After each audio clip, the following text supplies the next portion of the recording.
শান্তিপুর গ্রামে বাস করত দুই বন্ধু, অজয় আর বিজয়। অজয় ছিল অনেক সৎ আর অনেক ভালো মানুষ, আর বিজয় ছিল অনেক লোভী আর অনেক ধুরন্ধর। অজয় তার কৃষি জমিতে কাজ করে কোনো রকমে তার সংসার চালাতো, আর বিজয় চুরিচামারি করে আর 2 নম্বরি করে টাকা কামাই করত। কয়েক বছরের মধ্যে বিজয় অনেক টাকার মালিক হয়ে গেল, আর এদিকে অজয়ের সেই একই অবস্থা, দিন আনে দিন খায়। এমনকি দিনে দিনে তার আর্থিক অবস্থা আরো খারাপ হয়ে গেল।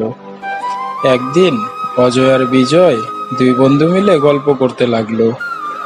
আর কতদিন তুমি কষ্ট করে বেড়াবে? তুমি এখন আমার সাথে কাজ করো, অনেক টাকা পাবে। তুমি যা করছো তা বেআইনি কাজ, উপরওয়ালার কাছে আমার হিসাব দিতে হবে। তোমার অবস্থা কখনো পরিবর্তন হবে না। তুমি গরিব হয়ে জন্মেছো, আর গরিব হয়ে মৃত্যু হবে তোমার। বিজয় এসব কথা বলে রাগ করে তার বাড়ির দিকে চলে গেল, আর এদিকে অজয়ও তার বাড়ির দিকে চলে গেল। অজয় বাসায় ফিরে দেখলো তার বাড়িতে ঘটক সাহেব এসে বসে আছে। কেমন আছেন ঘটক বাবু? ভালো আছি, আপনার জন্যই বসেছিলাম। আপনার জন্য একটা সুখবর আছে। কি সুখবর, তাড়াতাড়ি বলুন।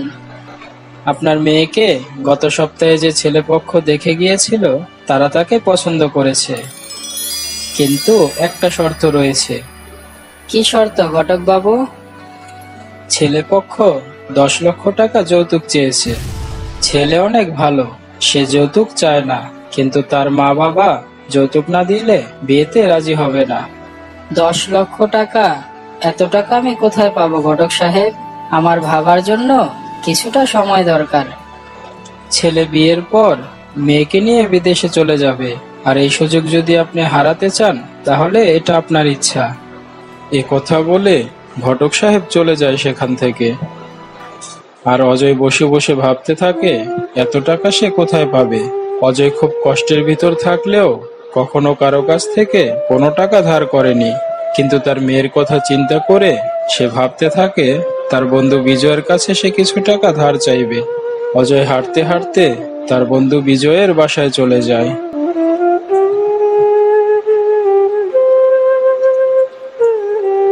আরে এটা কে রে?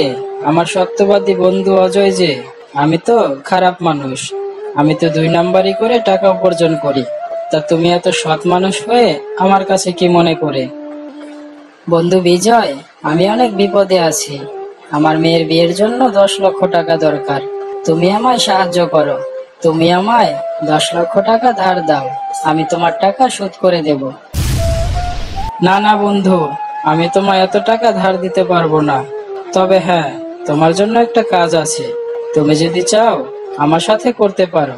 এতে করে তুমি যে টাকা পাবে, তোমার মেয়ের বিয়ে ঠিকঠাক দিয়ে দিতে পারবে। কি কাজ বন্ধু? শোনো বন্ধু, পাশের গ্রামে এক ধনী ব্যবসায়ী থাকে।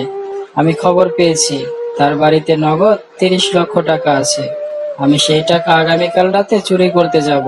তুমি যদি আমার সাথে যাও তাহলে তোমাকে আমি 10 লক্ষ টাকা দিয়ে দেব, যে টাকা দিয়ে তুমি তোমার মেয়ের বিয়ে খুব আরামসে দিয়ে দিতে পারবে। না না, আমি এসব করতে পারবো না। তাহলে আমি আর তোমাকে কোনোভাবে সাহায্য করতে পারবো না। অজয় তার বন্ধু বিজয়ের বাসা থেকে চলে আসে। সারা রাত শুয়ে শুয়ে ভাবতে থাকে কি করে তার মেয়ের বিয়ে দেবে। সে কোনো উপায় না পেয়ে তার বন্ধুর সাথে চুরি করতে রাজি হয়ে যায়। পরের দিন সে তার বন্ধুর বাসায় চলে যায়। অজয়, আমি আগে থেকেই জানতাম তুমি আমার কাছে ঠিকই আসবে। এছাড়া আমার কাছে আর কোনো উপায় নেই, বাধ্য হয়ে আমাকে আসতে হলো। আমি রাজি আছি তোমার প্রস্তাবে। ঠিক আছে, আগামীকাল রাতে চলে এসো, আমরা চুরি করতে যাব। পরের দিন রাতে অজয় ও বিজয় দুই বন্ধু চুরি করার উদ্দেশ্যে পাশের গ্রামে রওনা হয়ে গেল। আর সে বাড়ির কাছে যেয়ে দুজন বসে পড়ল।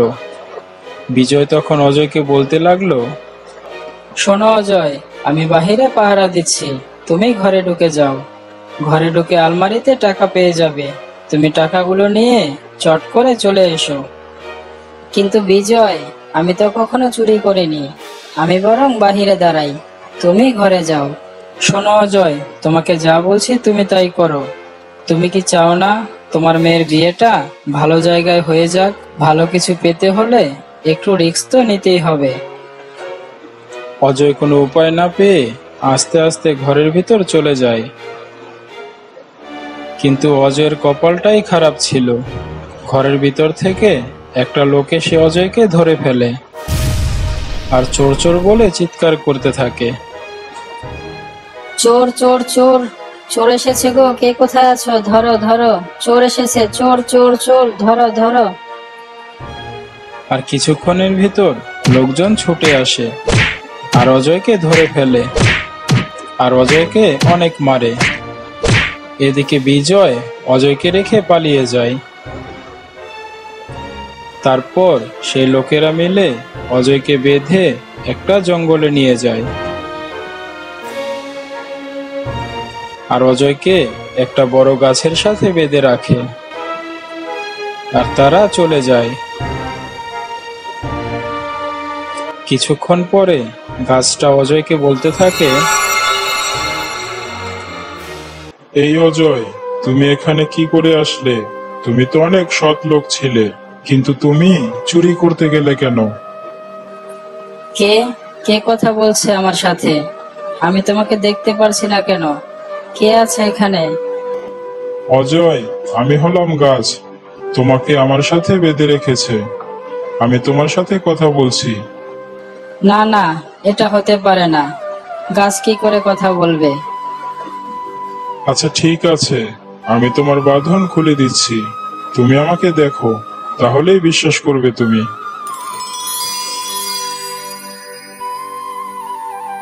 কি অজয়, এখন বিশ্বাস হলো তো আমি যে তোমার সাথে কথা বলছি? হ্যাঁ গাছ, আমার বিশ্বাস হয়েছে। কিন্তু তুমি কি করে কথা বলছো? গাছ কি কথা বলতে পারে? অজয়, আমি হলাম এক আশ্চর্য গাছ। আমি কোনো সাধারণ গাছ না। এই জঙ্গলে যত গাছ দেখছো, সব গাছের রাজা আমি। আমি কথাও বলতে পারি, আমার আরো ক্ষমতাও রয়েছে। কিন্তু তুমি আমায় বলো তো, তুমি কেন চুরি করতে গিয়েছিলে? গাছ, আসলে হয়েছে কি, আমার একমাত্র মেয়ের বিয়ের জন্য 10 লক্ষ টাকা প্রয়োজন। আর আমি সেই টাকা কোথাও থেকে জোগাড় করতে পারছিলাম না। আর আমার এক দুষ্ট বন্ধুর পাল্লায় পড়ে আমি চুরি করতে বের হই। কিন্তু চুরি করতে যেয়ে আমি ধরা পড়ে যাই। আর আমার সেই দুষ্ট বন্ধু পালিয়ে যায়। আর তারপর তো তুমি সব জানোই। আমি আসলে বুঝতে পারি না, মানুষ যে কেন যৌতুক নিতে যায়। যৌতুক নেওয়া আর যৌতুক দেওয়া দুটোই তো সমান অপরাধ।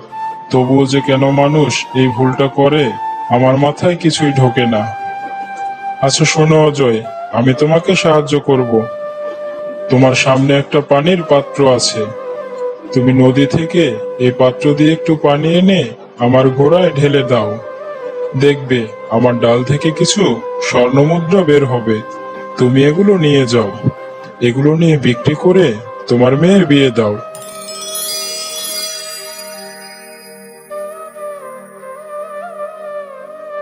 এরপর অজয় কিছুটা পানি এনে সেই গাছের গোড়ায় ঢেলে দেয়।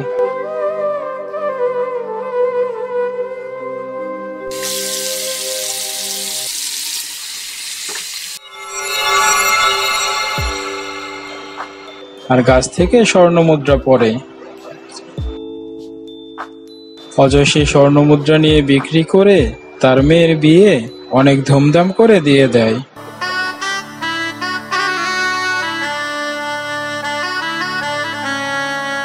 এরপরও বেশ কিছু টাকা বেঁচে যায়। অজয় সেই টাকা দিয়ে একটা দোকান দিয়ে বসে আর সেই সৎ পথে ব্যবসা করে অনেক সুখে শান্তিতে জীবনযাপন করতে থাকে।